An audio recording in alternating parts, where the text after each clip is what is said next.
Hey guys, I wanted to share something with you that I learned this week that is just brilliant and profound. So Judaism believes that you never lose out when doing the right thing. A fundamental part of being a good person in this world is to know that even if I think I am losing out in the moment, in reality I'm gaining in the long run. That's just how good works. A kind employer that rewards his employees knows that although he is losing at the moment, in the long run he is gaining a more productive workforce. So how do we see this idea in the Torah? In last week's portion, we learn of Passover 2.0. It's a strange thing, it's real. And when the first Passover came along, after the Jews left Egypt, a lot of Jews couldn't join in the celebration of the holiday because they were contaminated from being in contact with the dead. So they reached out to Moses and they said, why should we miss out? Why should we be worse off?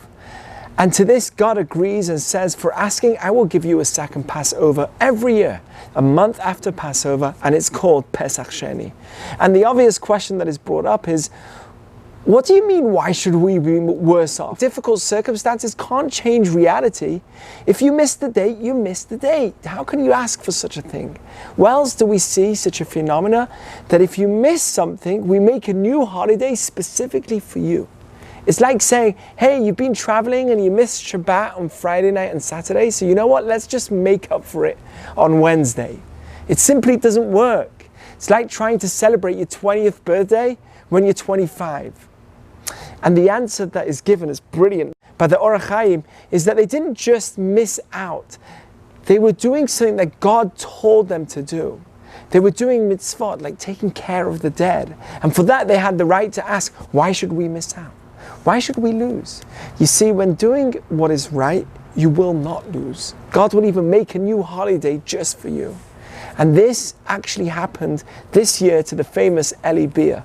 He's a man that founded Hatzalah, a massive non-profit emergency paramedic organization that is now all over the world. And this year he left his family in Israel in order to fundraise for his organization. He was in Miami and he was struck with COVID-19. It got so bad that he was in a coma during Passover. And long after the holiday, when he miraculously started to recover and they woke him up, the first thing he said was, when is Passover? Where are my kids? They told him Passover is over. Long story short, he was flown back to Israel on a private jet, greeted with hundreds of his own ambulances and workforce, and of course his family. The entire family moved to a new apartment as he was too weak to climb up the stairs into his original home. But Eli explains that the moment of absolute emotional breakdown was when a few days later he sat with his family for Passover Sheni, for Pesach 2. And he was given the opportunity to hear his children sing the song of Manishtana. My friends, the way that the world works is that when doing good in this world, we think we are losing out. But never let go of this belief that if I am truly fulfilling the words of God, of Hashem, I will not lose. Thank you for listening.